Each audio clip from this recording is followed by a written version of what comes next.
Bismillahirrahmanirrahim. Assalamualaikum warahmatullahi wabarakatuh.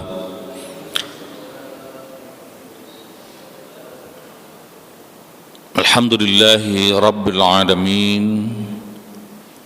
Wassalatu wassalamu ala asyrafil anbiya'i wal mursalin Sayyidina wa maulana Muhammadin wa ala alihi wa ashabihi wa ummatihi ila yaumiddin. Qalu subhanaka la ilma lana illa ma 'allamtana innaka antal alimul hakim. Wa qala rabbi ishrah li sadri wa yassir li amri wa hlul 'uqdatam min lisani yafqahu qawli. Wa ba'du, para jamaah yang dimuliakan Allah Subhanahu wa taala, syukur alhamdulillah kita sanjungkan segenap puja dan puji ke hadirat Allah Subhanahu wa taala atas limpahan taufik, hidayah, inayah dan berbagai anugerah yang diberikan kepada kita. Alhamdulillah kita dalam keadaan sehat walafiat. Salawat dan salam semoga tercurah ke haribaman junjungan alam Nabi kita Nabi Muhammad sallallahu alaihi wasallam serta keluarganya, sahabatnya dan semua pengikutnya dan bahkan umatnya hingga akhir zaman. Ma'asyiral jamaah, kita kembali bertatap muka, bersilaturahim, berinteraksi untuk melanjutkan kajian tafsir hadis Rasulullah sallallahu alaihi wasallam yang pada beberapa pertemuan terakhir ini dan hingga sekarang ini masih terkait dengan bahasan hadis-hadis tentang kepemimpinan. Dari pertama bagaimana melihat pemimpin yang punya kewajiban untuk melakukan berbagai program yang terkait dengan kemaslahatan rakyatnya. Kemudian bagaimana juga pemimpin yang kalau dia berkhianat atau tidak melaksanakan kewajiban-kewajibannya selaku pemimpin dan hukumannya di sisi Allah Subhanahu wa taala. Kemudian ada beberapa yang disampaikan tentang pemimpin yang adil, yang memberi kelebihan-kelebihan baik kepada yang dipimpinnya maupun tentu saja ia mendapatkan balasan di sisi Allah Subhanahu wa taala dengan kebaikan-kebaikannya.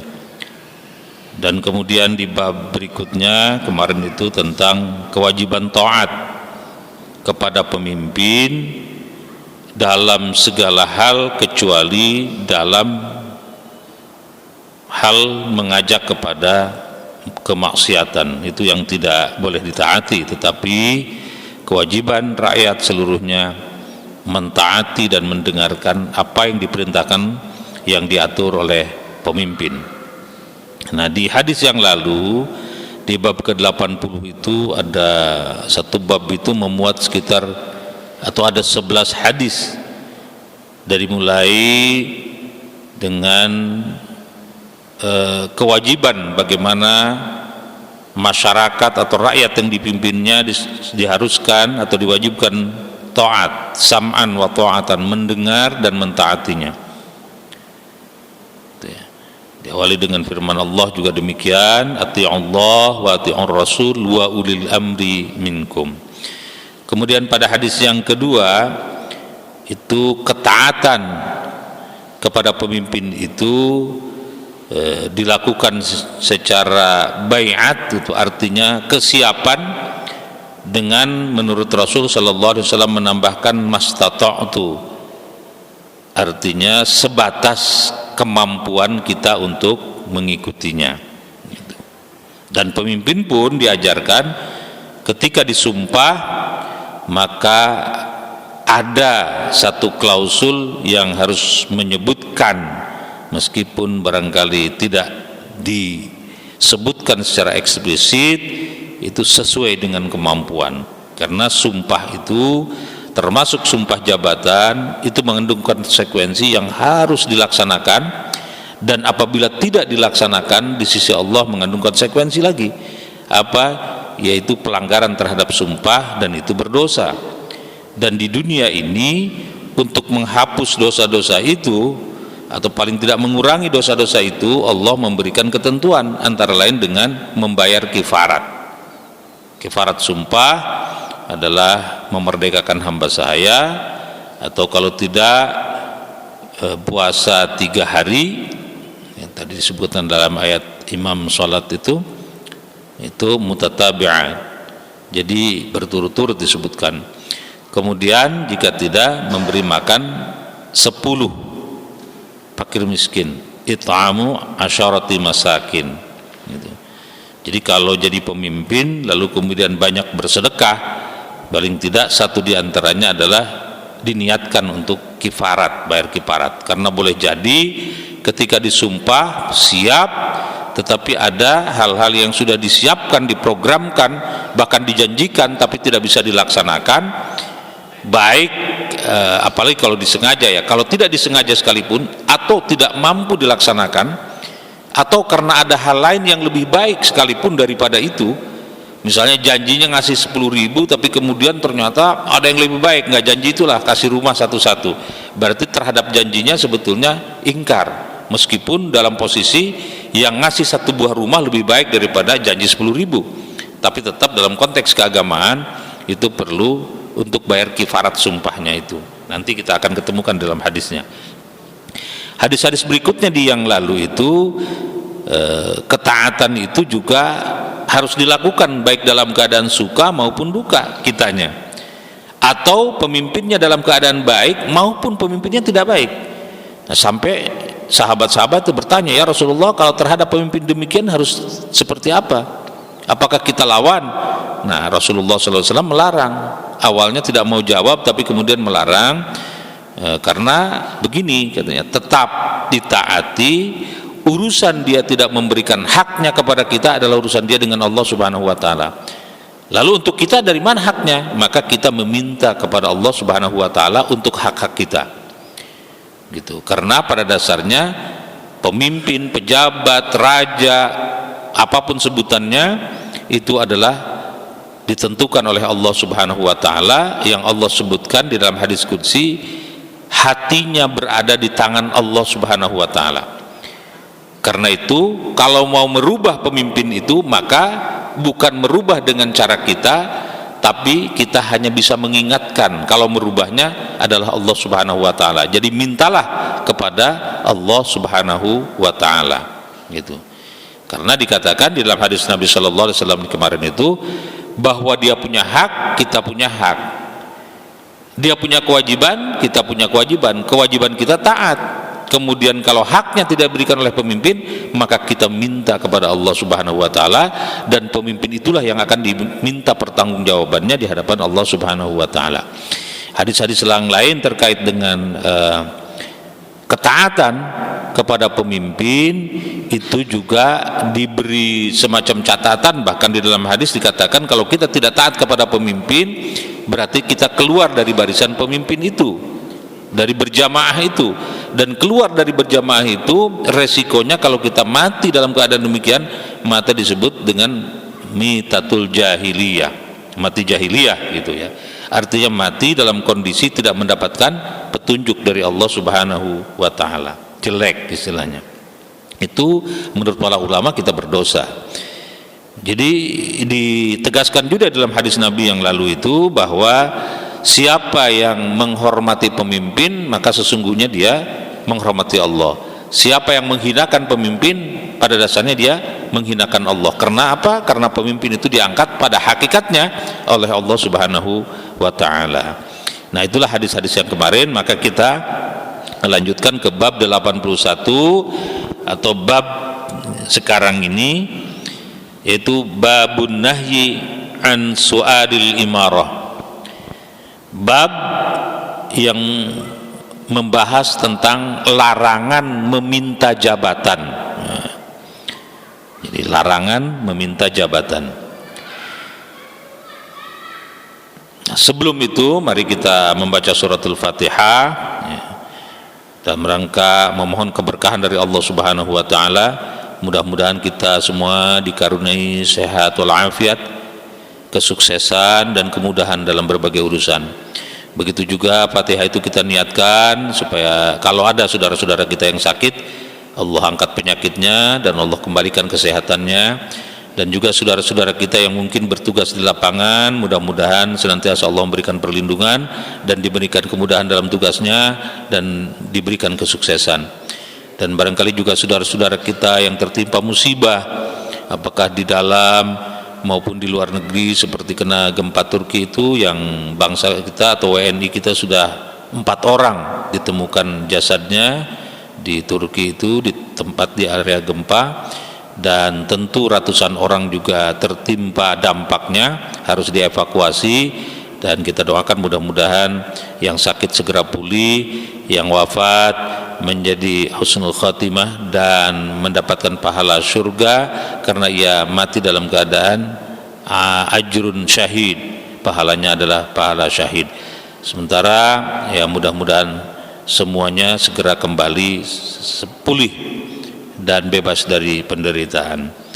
Ala hadhihi niyyah wa kulli niyatin salihah. Al-Fatihah. A'udzubillahi minasyaitonir rajim. Bismillahirrahmanirrahim. Alhamdulillahi rabbil alamin, arrahmanir rahim, maliki yaumiddin.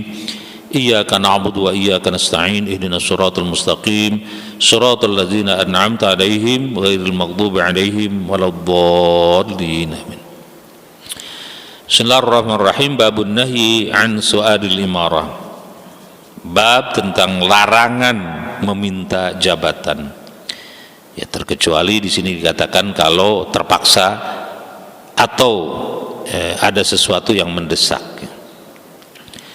Qala Allah Ta'ala, bismillahirrahmanirrahim, tilka darul akhiratu naj'aluha lil ladzina la yuriduna 'uluwan fil ardi wala fasada wal 'aqibatu lil muttaqin.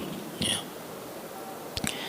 Firman Allah, tilka darul akhirah, negeri akhirat itu, gitu. Naj'aluha lilladzina la yuriduna 'uluwa, diciptakan, dibuat, diperuntukkan lilladzina, bagi orang-orang la yuriduna 'uluwa, yang tidak menghendaki atau melakukan 'uluwa. 'Uluwa itu bermakna di sini dikatakan dalam tafsirnya sebagai takabburan wastikbara, jadi takabur, sombong.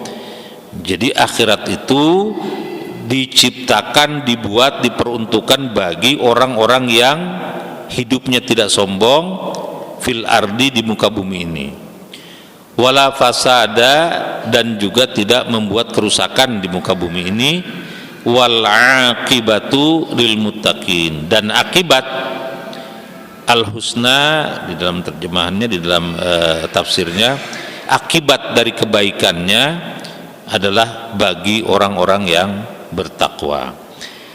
Nah, muallif kitab ini Syekh Imam Nawawi Al-Haramain, Imamul Haramain, beliau ingin menunjukkan rupanya di dalam bab ini bahwa jabatan itu terlihatnya adalah sesuatu yang mulia, yang istimewa, yang didambakan semua orang, tetapi sesungguhnya itu mengandung akibat-akibat gitu. Nah, cuma akibat itu kalau memimpinnya baik dan dia berarti memiliki ketakwaan, keimanan yang kuat, sehingga menyelamatkan dirinya dan menjadi pemimpin yang tentu ditempatkan pada tempat yang terbaik di sisi Allah Subhanahu wa taala. Tetapi ya, di dalam ayat ini juga disebutkan tentang kesombongan dan kerusakan, bahwa kepemimpinan itu menimbulkan kemungkinan orang yang memimpin itu berlaku sombong dan pemimpin itu bisa saja atau punya potensi besar untuk membuat kerusakan. Karena itu dalam judul ini kemudian diberi ayat yang surah Al-Qasas ayat 83 ini terkait dengan orang-orang yang sombong dan juga bukan orang yang sombong dan bukan orang yang membuat kerusakan, itu orang yang baik gitu ya. Karena memang dalam bahasa sosiologi juga sering disebut bahwa power itu, kekuasaan itu tend to corrupts gitu, cenderung untuk melakukan korupsi begitu, penyelewengan, penyalahgunaan dan seterusnya. Dan itu memang hakikat manusia. Kan Nabi ketika menyampaikan kepada sahabatnya siapa yang paling beruntung, yang paling beruntung adalah orang yang beriman tetapi tidak melihat Nabi. Loh, kalau yang melihat Nabi sahabat-sahabatnya, kenapa tidak beruntung? Bukan tidak beruntung, beruntung tapi ada yang lebih beruntung gitu.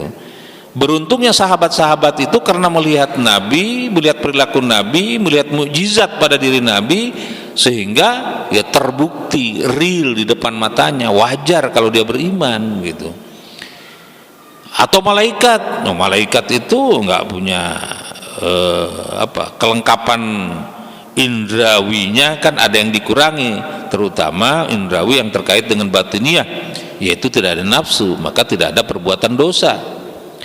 Jadi dia tidak bisa dikatakan, kata Nabi SAW, beruntung. Atau para nabi itu maksum, dijaga oleh Allah, dibimbing oleh Allah, diberi wahyu oleh Allah, sehingga seandainya berkeinginan untuk melakukan perbuatan jahat pun itu pasti dilindungi. Coba kalau kita baca misalnya surah Yusuf, ada kalimat dalam Al-Quran itu, walaqad hammat bihi wa hamma biha. Sesungguhnya hammat bihi, si wanita, nah maksudnya setelah Zulaikha, hammat bihi, sudah sangat berkeinginan untuk melakukan itu gitu, terhadap Nabi Yusuf. Wa hamma biha, dan juga Nabi Yusuf sama, enggak menolak, sama, siap gitu. Oke, udah sama-sama. Laula ar-ra'a burhana rabbi, tapi Allah memberikan burhan, memberikan petunjuk, memberi hidayah. Ya, caranya tentu macam-macam ya dalam kehidupan ini. Kalau dalam film biasanya mau sesuatu tuh kering, telepon, ya selesai juga itu, dan seterusnya. Ya, burhan Allah macam-macam dalam kehidupan, bisa menyangkut fisik kita, gangguan lingkungan dan sebagainya. Nah, itu karena apa? Karena Rasul itu dijaga.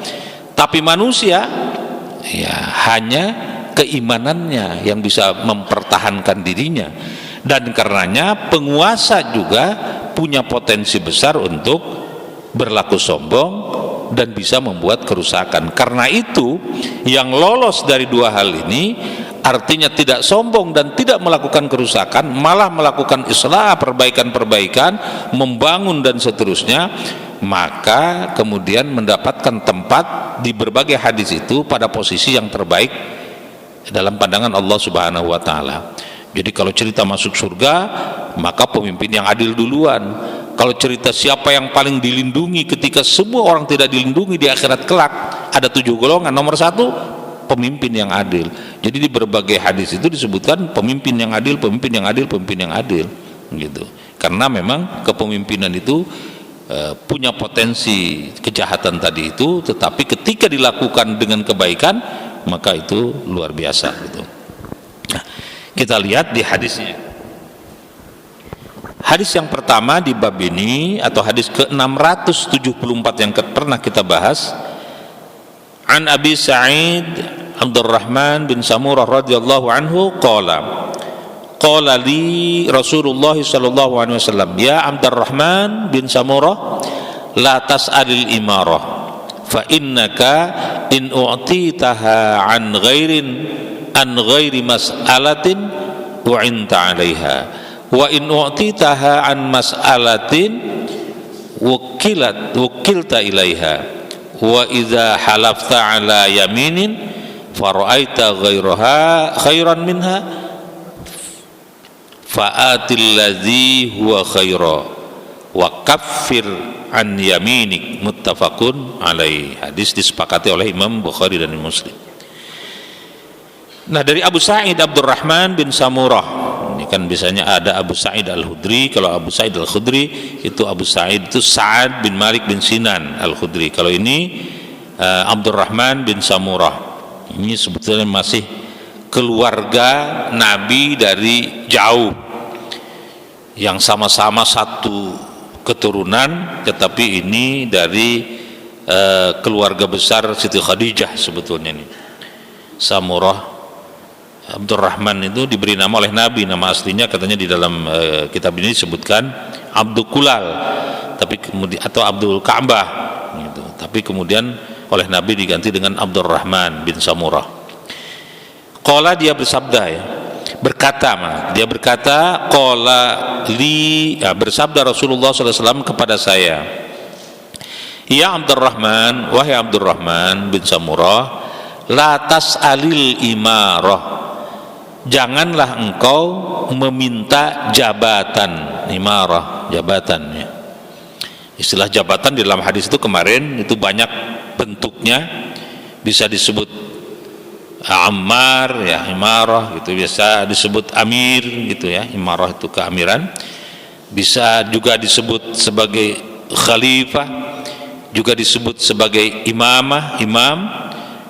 Bisa disebut juga malik, raja. Jadi istilah-istilah dalam Al-Quran tentang pemimpin itu banyak, dari khalifah, kemudian imam, kemudian amir, kemudian malik. Itu paling tidak begitu, itu di dalam Al-Quran begitu.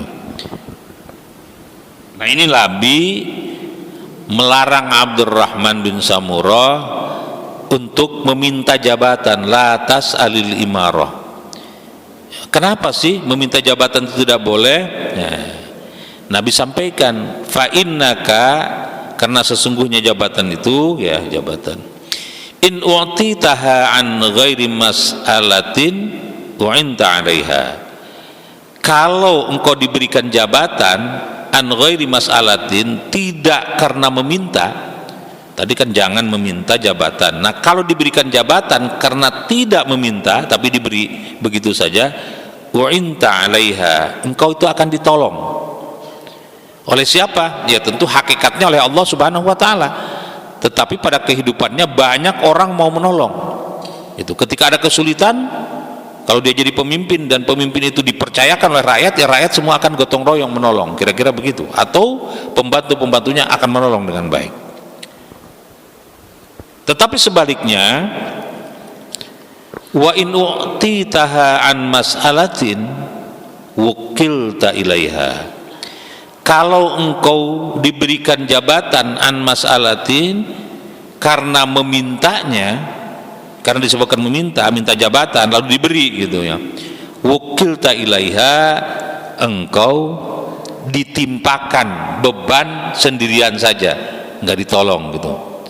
Ya namanya meminta, ya tanggung jawab sendiri, kira-kira sederhananya seperti itu. Tapi kalau diminta untuk memimpin, pasti masyarakat, rakyat atau semua yang dipimpinnya akan rame-rame gotong royong.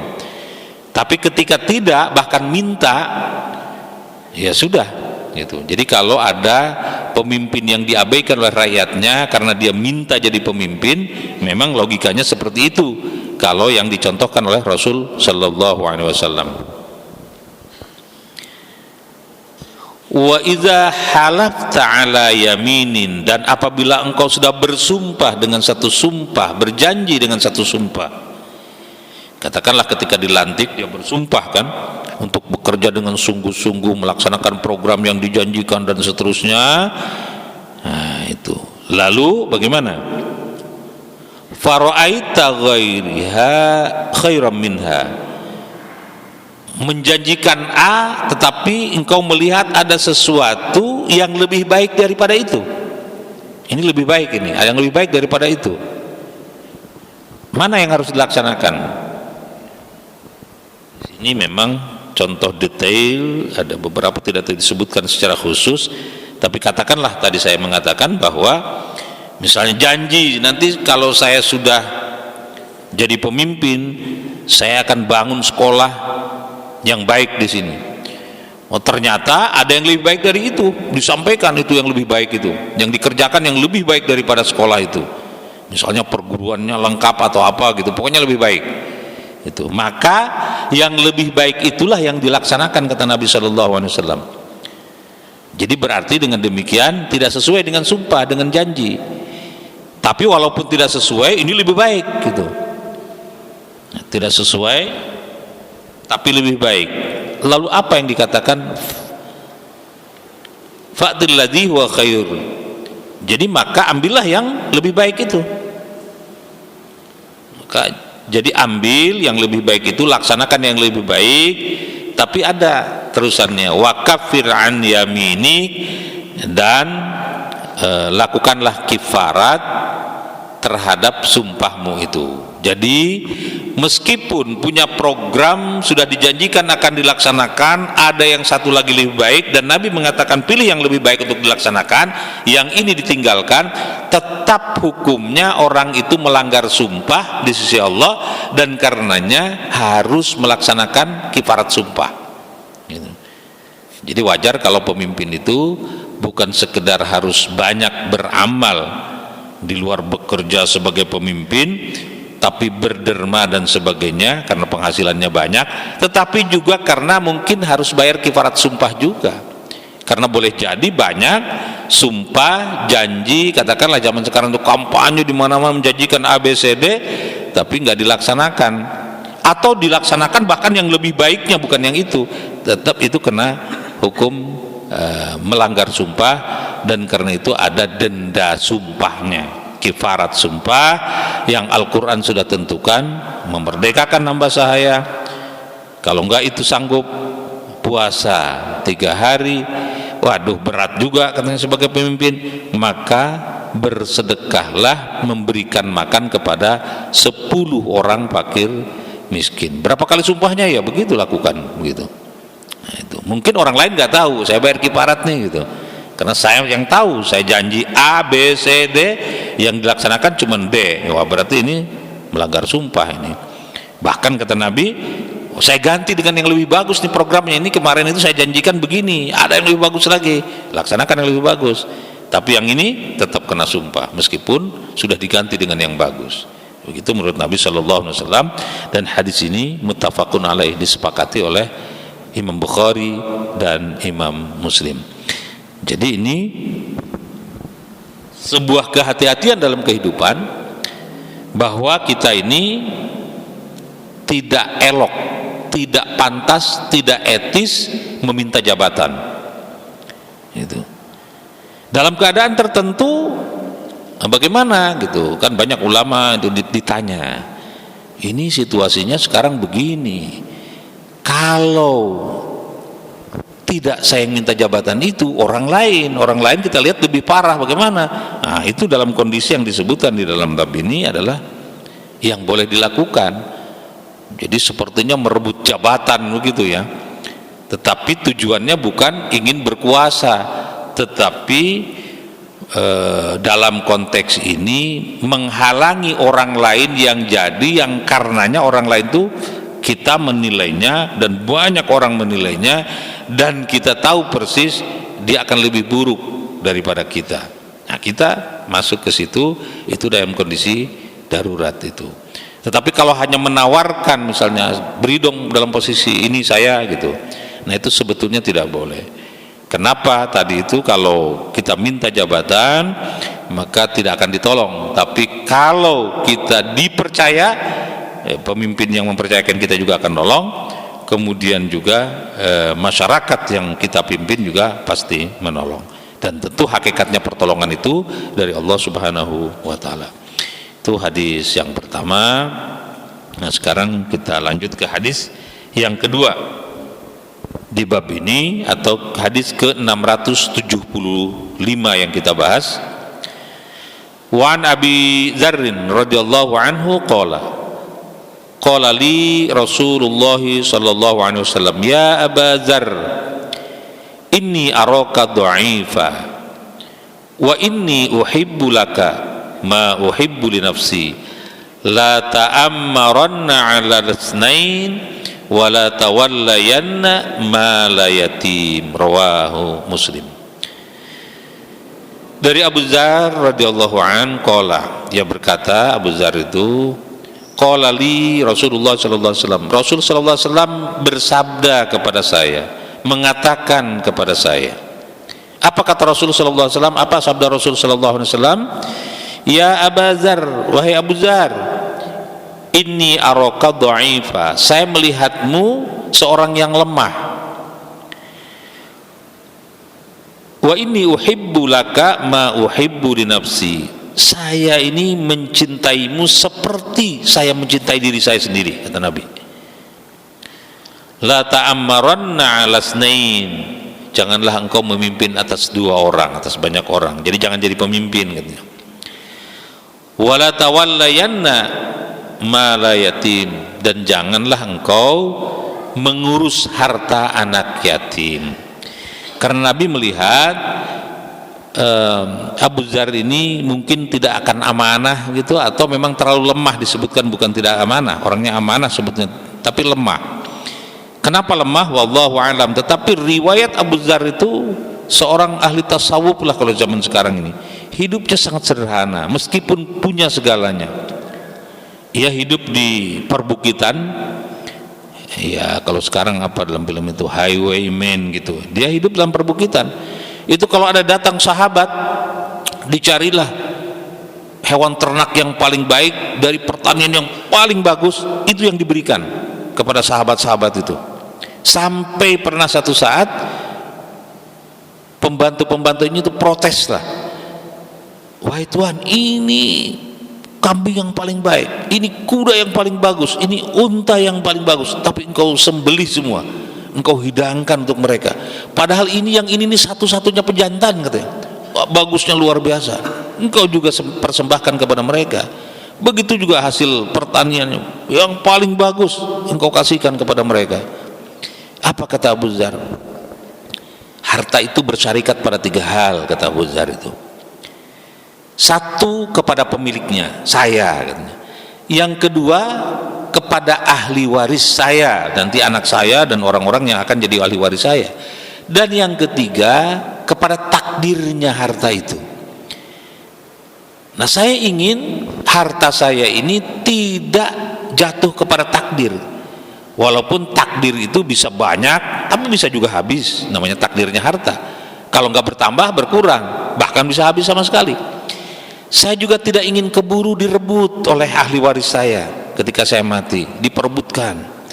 Jadi saya ingin harta saya untuk saya. Nah, kapan dan seperti apa waktunya? Untuk saya adalah nanti di yaumil kiamah. Jadi harta itu harus saya titipkan kepada orang lain, harus saya kasihkan, titipkan kepada sahabat-sahabat saya dalam bentuk sedekah, kepada fakir miskin dalam bentuk sedekah, menjamu orang-orang yang alim dan sebagainya, kemudian mungkin menitipkannya di jalan Allah seperti membangun masjid, musola zaman sekarang ini, membangun fasilitas umum. Itu harta saya untuk saya. Sementara harta yang disisakan, kalau nggak diperebutkan oleh ahli waris, dia akan berhadapan dengan takdir. Kalau tidak dikelola, ya takdirnya harta itu mungkin hilang, habis. Dikelola pun kalau nggak bagus, ya bisa habis juga. Ya, kalaupun bertambah bukan hak saya, katanya. Jadi itulah karenanya saya cari yang bagus-bagus, saya persembahkan untuk orang lain. Tapi di sini dikatakan Abu Dzar itu dha'ifa, lemah. Mungkin lemahnya di situ. Jadi kalau mengelola harta anak yatim, nanti dikasih-kasihkan aja semua.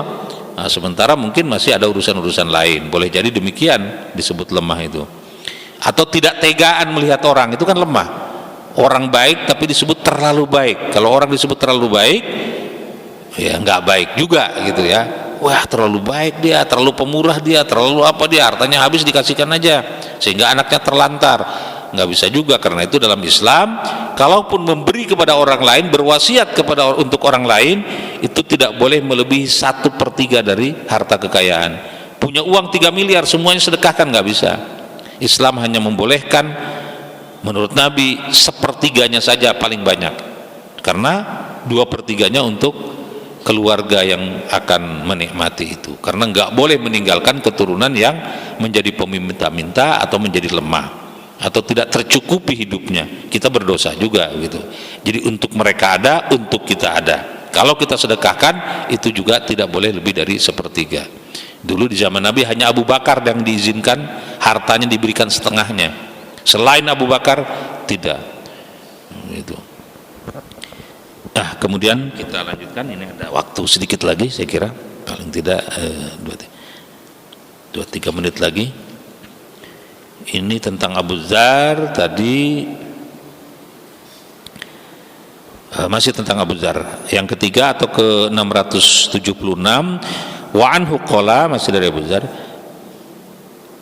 ya Rasulullah, ya, qultu, saya katakan, ya Rasulullah, alla tasta'miluni, kenapa saya tidak beri pekerjaan, diberi kedudukan ya Rasul.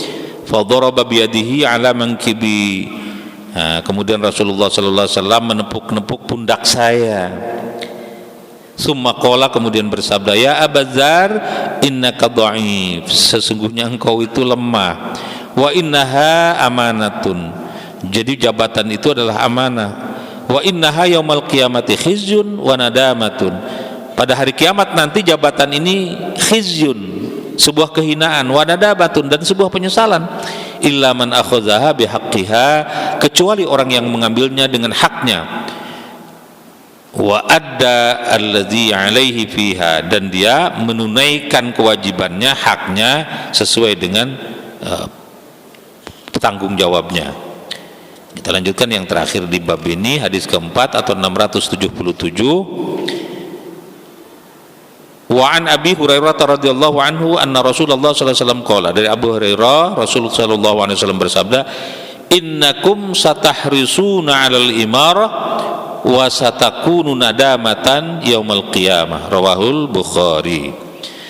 Dari Abu Hurairah radhiyallahu an, bahwasanya Rasul sallallahu alaihi wasallam bersabda, innakum satahrisuna 'alal imarah, sesungguhnya kamu, sesungguhnya engkau, gitu, sesungguhnya anda semua, satahrisuna, sangat berhasrat, sangat berambisi, 'alal imarah, terhadap kepemimpinan, untuk menjadi pemimpin. Wa satakunu nadamatan yaumal qiyamah, tetapi satu saat akan menjadi nadamatan yaumal qiyamah, di hari kiamat nanti akan menjadi penyesalan.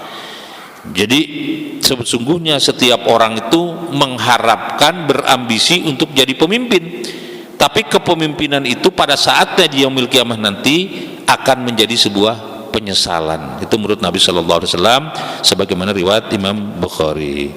Nah, itu sampai di sini nih hadisnya. Di bab ini hanya 4. Ada waktu 1-2 menit ini. Ada yang ditanyakan, silahkan. Mungkin kalau nggak keburu jawab, biasanya jawabnya nanti di pertemuan yang akan datang. Ini cerita kepemimpinan memang begini. Kita rasanya kok nggak boleh ngeritik pemimpin, nggak boleh apa gitu. Sepertinya begitu. Tapi karena memang kepemimpinan itu harus ditaati. Soal hak yang tidak berikan, kita minta kepada Allah, karena itu urusan Allah. Kalau kita alasannya adalah amar ma'ruf nahi mungkar, maka nahi mungkar itu boleh dan harus, bahkan wajib dilakukan, tapi cara-caranya ada. Seperti Allah memerintahkan Nabi Musa untuk bernahi mungkar kepada Fir'aun, itu dengan bahasa yang lembut, yang halus, supaya dia sadar. Tidak boleh dengan bahasa yang kasar, apalagi keras. Apalagi kita gitu ya, tidak sehebat Nabi Musa.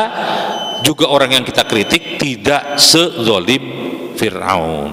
Saya kira demikian, mudah-mudahan manfaatnya, dan kita lanjutkan pada pertemuan yang akan datang. Terima kasih. Wal afi minkum. Assalamualaikum warahmatullahi wabarakatuh.